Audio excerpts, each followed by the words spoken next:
Colorado Territory, 1884. Prudence Whitfield stood in the narrow hallway, heavy with silence, while her mother fastened the hooks on a bright red dress.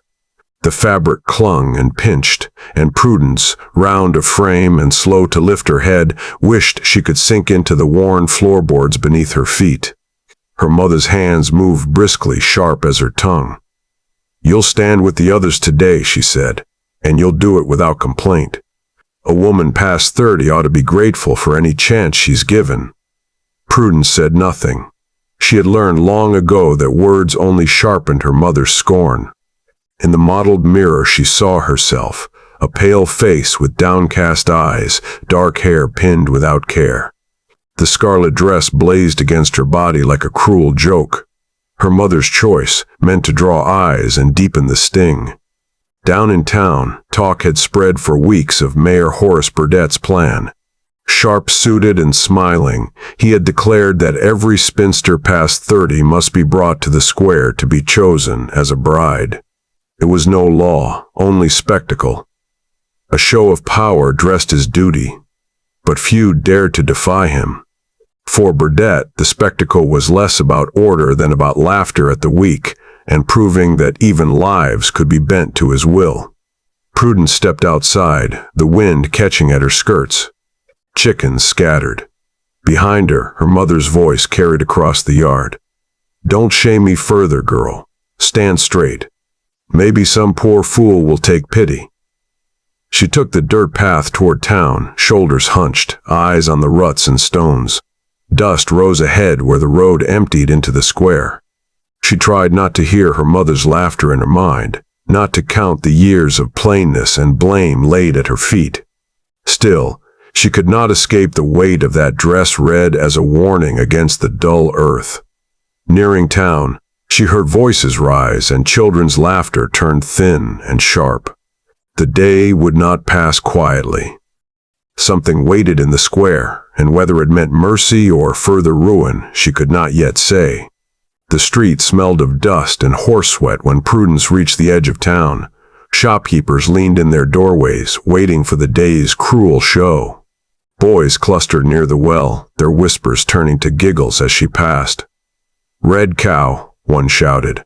Another cupped his hands and called, "Who'll choose the schoolmarm today?" Laughter followed like stones hurled at her back.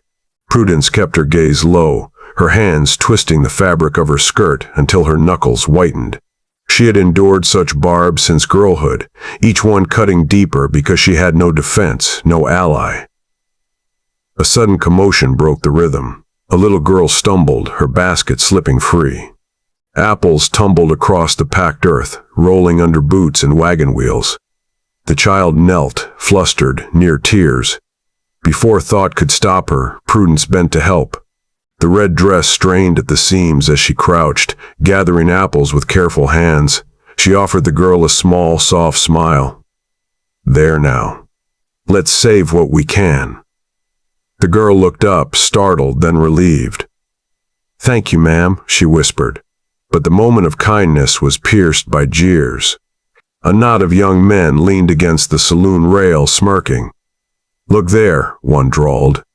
The spinsters found her calling, scraping scraps off the ground. Laughter rolled over her, hot as July sun. Prudence's face burned, but she placed the last apple in the basket and helped the child to her feet. "Run along home," she said gently. The girl nodded, darting away. When Prudence straightened, she saw him for the first time. Jonas Fletcher, owner of the general store, stood half-hidden behind the glass door of his shop. Small-framed, narrow-shouldered, spectacles glinting in the sun, he was no laughing man. His gaze lingered on Prudence, curious, almost pained, before he looked quickly away. The laughter still stung, but that glance, brief as it was, settled in her chest like an ember refusing to die. She turned toward the square, the weight of the mayor's spectacle pressing heavier with each step. By midday, the square was crowded. Dust swirled in the heat, and voices tangled with the clatter of hooves. A wooden platform stood at the center, and upon it Mayor Horace Burdett straightened his waistcoat with practiced grace. His smile spread wide, all teeth and performance. "Citizens," he called, arms open. "Today we uphold the strength of our town. No spinster past 30 shall be left idle, no man left without duty. Order requires union, and so we gather." The men cheered, though some uneasily. The women stood stiff and pale, lined along the edge of the square like livestock at market. 3 were pushed forward first, spinsters in their 30s, each still marked by her own kind of beauty. One, slim, with golden curls arranged carefully and a coy smile that seemed practiced, as though charm might yet win her a place. Another tall and spare, fine-boned with a proud tilt of her chin, carrying herself like a lady above her circumstance. And a third of middle height, softer of figure, her eyes still bright and eager as spring, clinging to hope despite the waiting years. Then came Prudence, her red dress blazing in cruel contrast, heavy on her frame, her shoulders drawn in. For her, the crowd's laughter grew sharpest. Mayor Burdett's gaze roamed over the women. To him, this parade was proof of his sway, that he could strip dignity from the weak and show himself master of their fates. His smile sharpened when it landed on Prudence, the easiest target. He raised a hand for silence. "We begin with a fine example," he declared. "A man respected, diligent keeper of our town's goods. Jonas Fletcher. Step forward." A murmur rippled as Jonas, thin and spectacled, was nudged forward by rough encouragement from nearby men. He stumbled, then steadied, his hands twitching at his sides. The mayor's voice carried, smooth as oil. "Here is a man of learning and trade, yet still unmarried. Who shall he choose to show the way?" Jonas's gaze moved along the line. He passed over the golden curls, the proud beauty, the eager smile. Then his eyes stopped on Prudence. He remembered the apple basket, her steady kindness when laughter pressed down on her. The crowd mocked his hesitation, expecting him to claim one of the admired girls. The mayor leaned close, stage whisper loud enough for all, "Come now, Jonas. Even Prudence Whitfield has shown courage to stand. Shall you prove weaker than she?" The laughter sharpened, jeers rising. Prudence felt her chest constrict. Jonas looked at her again, and she saw recognition, not pity, but respect. A silence spread, tense and expectant. Jonas swallowed. Then, against the laughter, against the mayor's smirk, his voice came steady, if strained. "I choose Prudence Whitfield." The square fell silent, then burst into cruel hilarity. Men slapped their knees, women gasped in disbelief. The 3 admired girls stepped back, bewildered and spared. Prudence's world swayed, the red dress burning against her skin. Yet within the mockery something had shifted. For she, the least expected, had been chosen above the rest. And nothing would ever be the same again. The laughter had scarcely died when Mayor Burdett raised his hand for order. "Well then," he said smoothly, "let the vows be spoken. We shall waste no time. A marriage before witnesses, binding and true." Gasps stirred among the women, and whispers raced through the crowd. Prudence felt her knees tremble as she was urged forward, the red dress dragging her into the open. Jonas stood beside her, pale and rigid, his spectacles slipping down his nose. The mayor opened a worn Bible, though his tone carried more triumph than reverence. "Do you, Jonas Fletcher, take this woman as your wife?" The crowd leaned forward, eager for spectacle. Jonas lifted his head. Though his voice was taut, it held steady. "I do," he said. Then, louder, "And I'll stand by her, no matter your laughter. I'll not trade her dignity for your approval, Mayor." A ripple moved through the onlookers, some uneasy now. Burdett's smile thinned, but he pressed on. He turned to Prudence. "And do you, Prudence Whitfield, take this man?" For a moment all was still. Prudence felt the weight of every eye, her mother's scorn echoing in her mind, the sting of ridicule fresh. Yet like a dam breaking, her voice rose clear. "I do." The words rang louder than she thought herself capable of, loud enough to halt a jeer before it formed. A hush spread through the square. Burdett's hand twitched, but he forced the final words, binding them husband and wife. Laughter returned, but weaker now, scattered and unsure. Prudence's heart pounded as Jonas offered her his arm. Together they stepped down from the platform, mocked still, but something had shifted. For in that square, before the eyes of all, Prudence had spoken her first defiance aloud. She walked away not only as a wife, but as a woman who had, at last, claimed her own voice. The days that followed moved in quieter rhythms. The square's laughter lingered, but inside Fletcher's general store another world began to take shape. Prudence, once confined to her mother's house, now walked the aisles lined with flour sacks, jars of beans, and bolts of calico cloth. She swept the floorboards, tallied ledgers under lamplight, and learned the small order of trade. Jonas kept to himself at first, shy with words, awkward in movement, but he was steady. Patient. Never mocking, never cruel. He showed her how to measure grain with a level hand, how to balance accounts in neat penciled lines. And when customers smirked at the sight of her behind the counter, Jonas stood close, his quiet presence a shield. One afternoon, a rancher's son tossed a coin too hard, sending it spinning across the counter.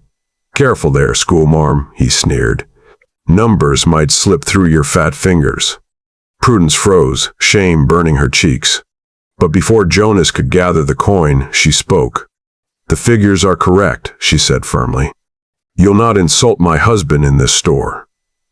The young man blinked, caught off guard, then reddened and muttered as he left. A woman near the shelves gave a small approving nod, while another man frowned and turned away unsettled. Jonas looked at Prudence, astonishment flickering behind his spectacles. At last he smiled, shy but certain. "You've more steel than they'll ever know." Heat lingered in Prudence's face, but beneath it was a new steadiness. For the first time she realized she was not voiceless. She had stood her ground, and the sound of her own words filled her with a quiet pride she had never known. The balance between them shifted. She was not merely shielded. She was capable of shielding in return. Their bond was no longer one-sided but shared, something growing stronger than either could have managed alone. It was near midnight when Prudence woke to find Jonas still at the counter, lamplight soft on his thin face. He bent over the ledger, spectacles sliding down his nose, lips moving faintly as he added figures. She stepped closer. "You'll wear your eyes out." He looked up, startled, then smiled faintly. "These ledgers have been my company for years. Hard habit to break." Prudence hesitated, then sat across from him. For a long while they worked in silence, her fingers folding scraps of paper, his pencil scratching. At last she said, "They've always mocked me, even as a child. My own mother, worst of all." Jonas laid his pencil down. His eyes, tired but earnest, met hers. "They mock me too. Say I'm not a real man, too small, too bookish. Once they hung my spectacles from the church door for all to laugh at. I was 15. I've never forgotten the sound." Prudence's lips parted, her chest tightening. "My mother used to say no man would stand beside me. I believed her for years." The silence that followed was not heavy, it was shared. Prudence felt the old ache in her chest ease, just a little. "Perhaps," she said softly, "the world needs more than size and swagger." Jonas's smile deepened, shy but warm. "Perhaps it does. Perhaps it needs voices like yours." The lamplight flickered, casting them both in gentle glow. Outside, the town slept, its cruelties muted for the night. Inside, two outcasts found the first fragile threads of something new, trust, and the beginning of belonging. Word of their marriage spread quickly, curling through the town like smoke. Some men muttered that Jonas had made a fool's choice. Women whispered behind fans and aprons that Prudence had trapped him. One afternoon, a pair of cowhands sauntered in and snickered at Jonas's spectacles. "Looks like the schoolmarm's got herself a clerk," one said. Jonas answered evenly, "Store ain't a saloon. You'll take your goods civil, or take them elsewhere." They smirked, but the steadiness in his voice sent them packing. Prudence watched, pride and worry mingling. When the door shut, she crossed to the counter and stood beside him. "We'll be steady together," she said. Jonas glanced at her, and the faintest relief showed in his eyes. He nodded once. Later that night, lying awake, he admitted in a whisper she never heard, "Some nights I wonder if I am enough for her." The thought lingered, fragile but real. Yet in the daylight, he carried her words with him like armor, a promise that steadied them both. Autumn crept in. Nights lengthened, and lamplight became their constant companion. After the last customer left one evening, Prudence found Jonas staring at a small, worn booklet in his hands. "What is it?" she asked. He hesitated, then handed it over. Inside was a brittle letter, edges frayed. "From my father," Jonas said quietly. "He wrote it before he left. Couldn't stomach life in a place that mocked him. I was 12. Prudence read the faded lines, her heart aching. "And you stayed." Jonas nodded. "The store was all my mother had. I stayed for her, and after she passed, I stayed because leaving would have meant they'd won." Prudence touched the page gently, then returned it. "You are braver than they will ever know." He looked at her, spectacles catching the lamplight. "And you? Why bear your mother's scorn so long?" She drew a slow breath. "Because I thought she was right, that I was nothing. Until now." Her voice steadied. "Now I think she feared what I might become, if ever given a chance." Silence deepened, not empty, but full. Two wounded lives bound by shared resolve. They did not touch, not yet, but the space between them felt less like distance and more like possibility. Market day drew them back to the square. Prudence carried a basket of goods, Jonas walking beside her. The air buzzed with trade, but when they entered, conversation stilled. Heads turned. Whispers gathered like storm clouds. A voice rang out, sharp with mockery. "There they are, the mayor's little joke." Laughter followed, harsher for its familiarity. Prudence stiffened, the red dress flashing in memory, though she wore plain calico now. Her pulse hammered. Mayor Burdett himself stepped forward, smile broad and smug. "Well, well, our happy couple.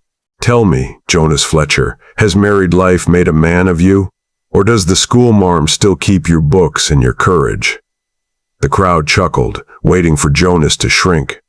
Prudence felt her throat tighten. But Jonas did not flinch. He adjusted his spectacles, lifted his chin, and let his voice carry across the square. "She is my wife," Jonas said. "She is my equal. And I'll not hear her mocked. Not by boys, not by men, not even by you, Mayor. She is more than your whispers, more than your scorn. She is my strength." The laughter faltered. Burdett's smile cooled, his pride pricked. Prudence, trembling, felt heat surge within her, not shame, but pride. The square, once the scene of her deepest humiliation, had become the ground where Jonas stood tall, and where she herself, though silent still, felt her own courage rising. The moment hung heavy, the crowd shifting, unsure.